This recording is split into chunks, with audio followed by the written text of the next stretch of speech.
Hello folks, Pastor Rocky Branch. Hope you're doing well today. You know, one of the very important things about life is recognizing what life is about, who we are and what we're about. One of the most famous probably of all the Psalms, rather than Psalms 23, is Psalms 51. Psalms 51 is a collection of thoughts that King David had after he had sinned with Bathsheba. And some of the things about that Psalms are very important to our daily living. Now, what David said was that he had sinned against God. Now, he'd sinned against Bathsheba. He had sinned against Uriah, the husband of Bathsheba. He had sinned against Israel. But David recognized that his first transgression was against God. And that's very important for me and you to understand. David also says something else in this Psalms. He said, "My sin is ever before me," which meant that he didn't think about it all the time, but at odd times and often it would come to his mind. Now, when sin that we have committed comes to our mind often, God is trying to help us and teach us and let us learn from it. You know, sometimes you can commit a sin, never think anything else about it, and go on. Maybe ask the Lord to forgive you, which is the right thing to do, and then just kind of forget that and go on. But then there's some things that you do that you can't get off your mind. I mean, you'll be doing something, all of a sudden, bang, here it'll come, and you can't control it. And it drives you up the wall sometimes. It makes you feel bad, guilty, weary, tired, exhausted, wanting to quit, wanting to give up.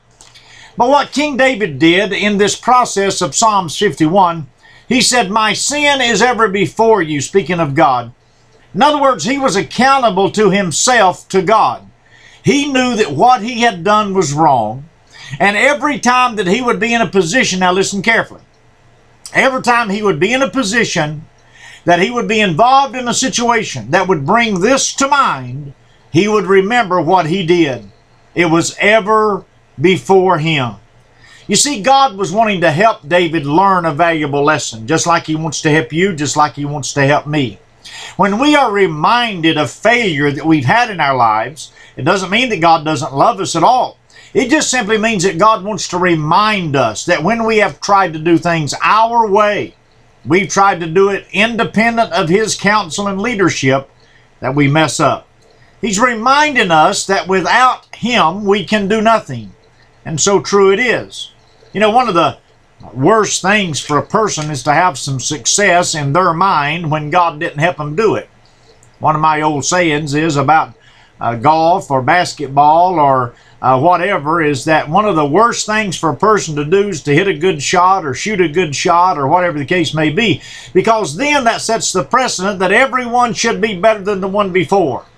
If it were not for the grace of God, we wouldn't be able to get up and stand. If it were not for the grace of God, you wouldn't be able to hear me. If it were not for the grace of God, I wouldn't be able to speak to you. You see, it's the grace of God that makes the difference. So, when you are reminded of past experiences that did not turn out so well, when you feel weary and tired and want to give up, don't listen to that defeated spirit.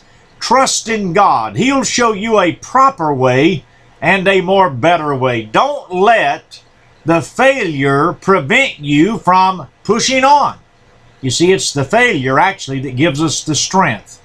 Because my strength is nothing.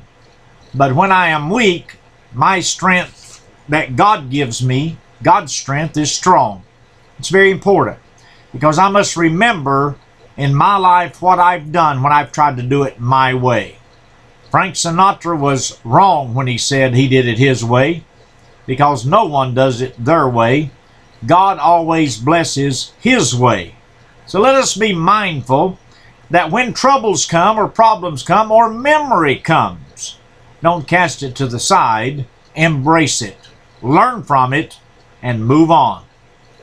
God will bless you for it, and you'll be better off because of it. God bless you. We love you, and goodbye.